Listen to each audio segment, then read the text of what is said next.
Today we have a guest, Morgan Levine, who will be helping to undercomplicate the topic of internal family systems, or IFS. Welcome to Undercomplicating Stuff, where we, two psychologists and coaches with over 40 years of combined experience, share our insights to help undercomplicate important topics. A friendly reminder that this video is meant for conversational and entertainment purposes only, so please see the information section of this video for additional resources. My name is Dr. Julie Verdico. I am a psychologist, a coach, an author, and a speaker, and I'm here with Dr. Stacey Gedian. Hi, I'm Stacey Gedian. I'm a health psychologist and the founder and CEO of a healthcare consulting and professional coaching business. And Morgan, would you please introduce yourself before we get started? I'm Morgan Levine. I'm an LCSW, a clinical social worker. Thank you both for having me today.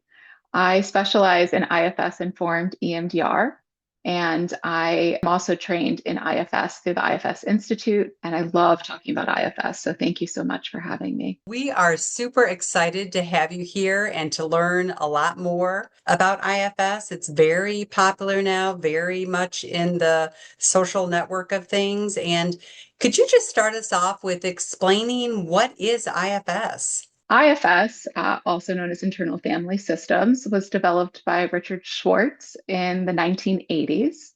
And Richard Schwartz borrowed largely from other models. Gestalt therapy is one of them that used the chair method, where people would talk to their inner children in a chair. And the idea of IFS is that we have this multiplicity within us, so that we have parts, that we have different parts. And those parts are not a pathology. There's nothing wrong with us, but they're adaptations. And the idea of parts is that, first of all, we all have them. And they're like this whole little team within us. Parts can be organized as protectors, and we have a couple kinds of protectors. Some parts protect us from pain, or they protect us from bad things from happening. For instance, you like to schedule things out a lot in the future. That's probably a manager kind of protector. You stub your toe and you want to curse or throw something. That's probably a firefighter. Something bad is happening right now. Other parts carry burdens or pain, and those are called exiles. We like to call this multiplicity, that we're not just one entity within us. We don't have one feeling. We don't have one thought. We don't have one way of managing the world. A good example is that throughout your day, you may have, or even in this moment, you, Stacey or Julie, might have a part that's feeling interested, playful. There might also be a part that feels scared or has another thought going on. Another part may be carrying some anger from something or looking forward to something. IFS invites us to embrace that idea that we can have multiplicity, that more than one thing can be happening. We can have more than one feeling, more than one way of wanting to approach a situation in our life, and that this all can be alive at the same time. Some common protectors: people-pleasing part, one that wants to help or others to like you; an anxious or worried part that can future trip or run through everything that might be on your agenda; a critical part, one that looks at you with a harsh lens, or maybe looks at others with a harsh lens. We can also have playful parts, creative parts. I think the core piece of IFS and internal family systems is that it's normal to have this multiplicity. So that's really interesting. So I'm hearing you saying that according to IFS, we have all these different parts of us and they do different things. They serve different purposes. Like I might have a firefighter trying to help me put out fires and a manager trying to keep me on schedule. And how do those parts come into play in therapy? Great question, Julie.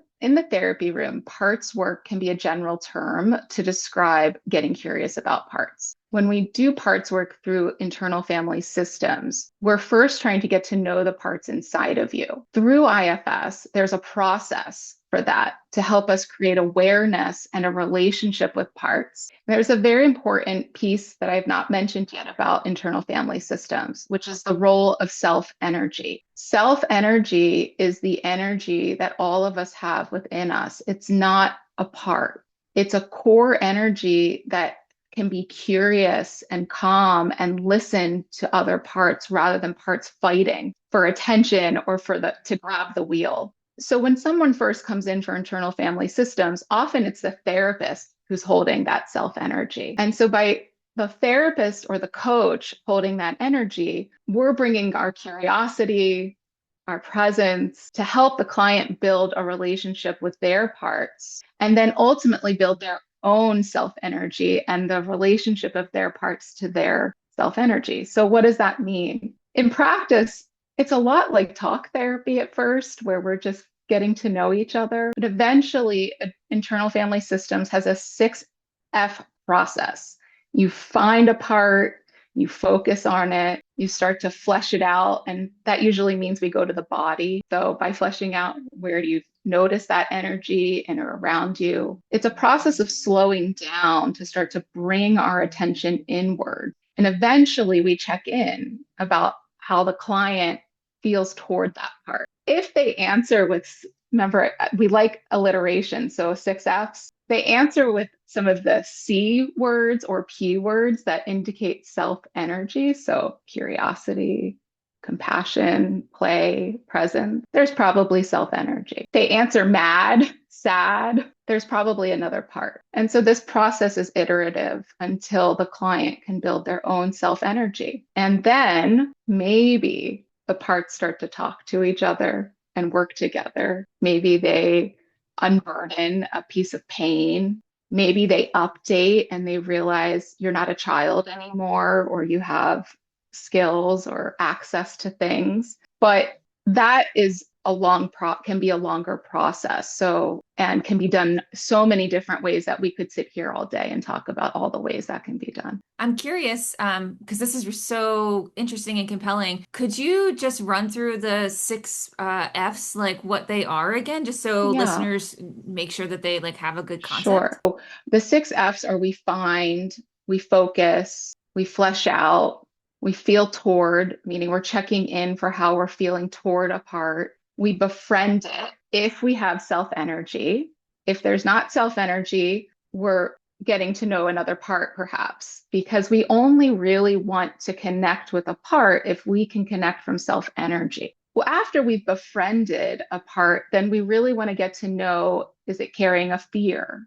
If it's a protector, is it carrying a burden? If it's some protectors carry burdens, but a lot of times exiles carry burdens, the ones that carry pain. And eventually we may update that part. We may unburden it. The goal is always to just get to know, to allow a part to have the experience of presence with self energy. And that alone can be so healing to parts that we don't have to rush to change it or update it or unburden it. It's really helpful to run through those and get a little bit familiar and appreciate that you can't possibly go into detail about everything. I'm curious as to understanding, is IFS a therapeutic model that's used in conjunction with, let's say I'm someone struggling with depression? Might parts work be a tool that's used? And if so, what other things is it useful for? Parts work can be used for so many different symptoms and experiences that people have. IFS can be a standalone treatment. So you can see somebody and just get IFS for something like depression. It can also be combined with other models in a way that is trauma informed, because IFS works from the protectors inward. Being trauma informed means that we're not overriding a person's natural protection mechanisms and going too quickly toward something that's not ready to be addressed or processed. For instance, something like depression, you do want to go slowly. There may be pain stored. There may be grief from early child. It could be a number of things. And so going too quickly could create lashback. And so one IFS is done well and paced. It can be combined with so many different things. For instance, I combine it with EMDR and use it to work with complex trauma, which traditional straight EMDR can sometimes not work so well or get stuck. And pairing it with IFS creates that gentle approach that people have shifts they didn't feel they could ever have. This is so interesting. And it sounds like there's so many layers and really thoughtful approaches that you need to take when you're doing IFS work, that you could do it with in combination with other types of therapy, or that could be like the main focus. And you really want somebody who knows what they're talking about to be able to make like a safe space and container to tap into these parts of yourself. And in thinking about that, if this is a whole new language for somebody, I'm wondering what sort of misconceptions you hear from people or things that you would want listeners to be sure that they're understanding and not sort of like misunderstanding about what IFS is and what it's not. Some common misconceptions about IFS. First is that having parts means I have multiple personalities or something is wrong with me. Everyone has parts. Having parts is an adaptation that we all have. There are people who do have multiple personalities is diagnosed as dissociative identity disorder. There are people who have that. But everybody has parts. And so just because you have parts does not mean that is the diagnosis. And so I think seeing somebody who can specialize in working with you, assess for dissociation, which by the way, we all dissociate in some way too, but that's not the topic of today.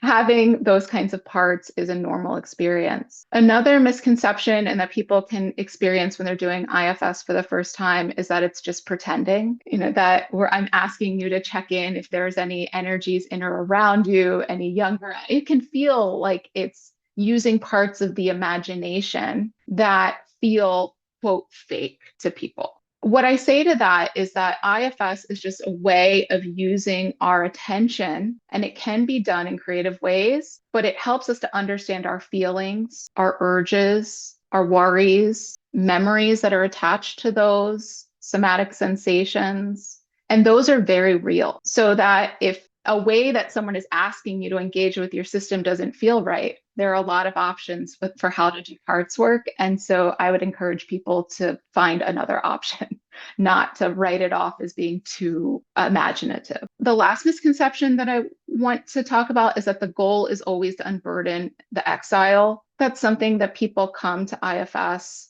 wanting to do. And maybe they've watched a Dick Schwartz video or they've seen something on social media. And the goal is not always to unburden an exile. The goal is to create a parts to self relationship and to help you understand your symptoms rather than suppress them or have them run the show. But we need to pace. And so someone coming to IFS and like, I want to unburden this, that can actually create lashback if we go too quickly. So lashbacks where our protectors actually increase their symptoms. So I would want people to know that the goal is actually to slow down and to allow you to get to know your system in a way that is safe for all of you. It's really helpful. And I have heard those misconceptions from people when they're talking about IFS. I'm also really mindful of how experienced and educated you are in IFS and trained, and the level of expertise you bring just in this brief discussion. And it makes me think about, I will see people who aren't therapists, who may not have had training, that they will promote IFS or parts work. And I think it'd be helpful to maybe explain what should people look for that may indicate, ooh, I don't know that they're trained. So for example, you talked about dissociating. So imagine if there's someone who says that they do parts work, but they're not trained in any mental health background. Someone has a severe dissociation and kind of not knowing what to do with that. Could you speak to those questions a bit? Licensed therapists can practice IFS informed therapy, which may mean that they've gone through some training of IFS, but it's not the IFS Institute training. So I think that's important to understand. I was an IFS informed therapist for a very long time before I got trained through the Institute. And I went through a training that modeled the Institute's training, though. So those can be very good training as someone who's done both. But I would ask someone who says they're IFS informed, what kind of training have you done in IFS? You could look for an IFS, someone who calls themselves an IFS therapist or an IFS practitioner, or sometimes we'll say level 1, level 2, level 3. These are the IFS Institute levels. They are often trained through the IFS Institute. The IFS Institute also trains coaches. So someone who says they're an IFS coach may have been trained through the IFS Institute. And again, I encourage people to ask. For dissociation, I do think and for complex trauma, I do think seeing a trained trauma therapist is important. That especially dissociation, you've had severe PTSD, you have active suicidality or addiction, psychosis, attachment trauma. These are things that should be seen by a trained licensed professional. Otherwise, I think that coaches can be also, I actually personally have worked with an IFS coach who was wonderful and trained through the IFS Institute. And so I think people being informed is important. One last thing that I'll encourage people to do is ask the therapist or coach, what do you do to work with your parts now? Do you see an IFS therapist yourself? Do you do ongoing consultation? I personally think people should be able to ask that, because just because someone is highly trained, are they still working with their system? That's important to me. And so I want people to know that they can ask those questions, to ask someone, they'll see what they're doing to stay in touch with their system. I really appreciate you encouraging people to ask thoughtful questions to get a sense of where is your therapist coming from. And I think that's a great piece of advice across the board, no matter what type of therapist or coach you're seeing, is feel free to ask them what their thoughts are about certain things or their experience about certain things that are really important to you. If you're like, I want to make sure we're good fit and that I have a good sense of the experience of this person. And in the way that we're all talking about it now, you do it in a kind way where you're asking curiously and wanting to know so you can make an informed decision rather than like grilling them or telling them, you have to be good enough for me. That might be the heart behind the questions, but you could do that in a kind way. I'm curious, as we're talking about this, people who are listening and going, okay, it sounds really interesting. I may not know anything about IFS. I'm curious what these parts are and how that might live inside me and how I can make use of that. What would you say are good candidates for IFS? Yeah, that's a great question. I think anyone who is curious about it could be a good candidate, because curiosity is one of the first entries often to parts work. Anyone who's felt stuck in some way with a symptom or a behavior or a pattern, they might want to explore IFS. The goal is not to get rid of parts. So I would say anyone who wants to get rid of a part, IFS could work for you. The goal should be to be able to look at your symptoms and yourself through a more compassionate lens, a more comprehensive lens, to be able to see your protective strategies not as defects. And that includes things that have been labeled: anxiety, depression. These can be patterns of protection, actually, stored emotions. So if that's something that is interesting to you, I think you could be a good candidate. On the flip side of that, what might be contraindications for people seeking out the treatment? I will say that active psychosis, needs to be seen by someone who's a specialist. And same as someone who's in active schizophrenia that's untreated or unmedicated, I think they should be seen by a specialist. There's certain kinds of systems, high levels of DID, which means if you have complex trauma, I think you should be seen by a specialist. So that doesn't mean that parts work and IFS can't work for you.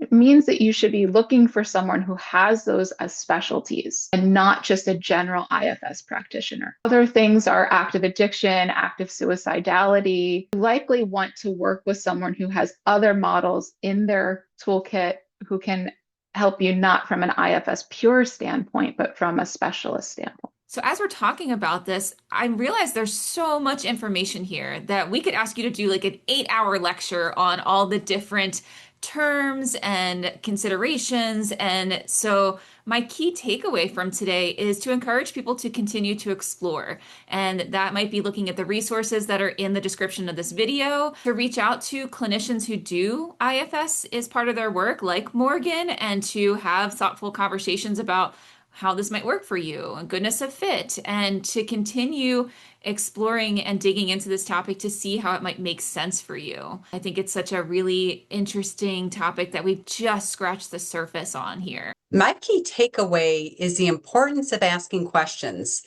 if you're seeking services for IFS or IFS interventions, whether it be from a coach, a therapist, ask them what kind of training have they had? And to Morgan's point, what are you doing to continue to be aware of and in touch with your parts? And that it's okay to ask. And so you can get set up and to your point of goodness of fit, Julie, find someone that can do the work that you may be interested in while also knowing that they're trained and there are certain organizations that do the training that you can specifically ask about. I thought that was really important.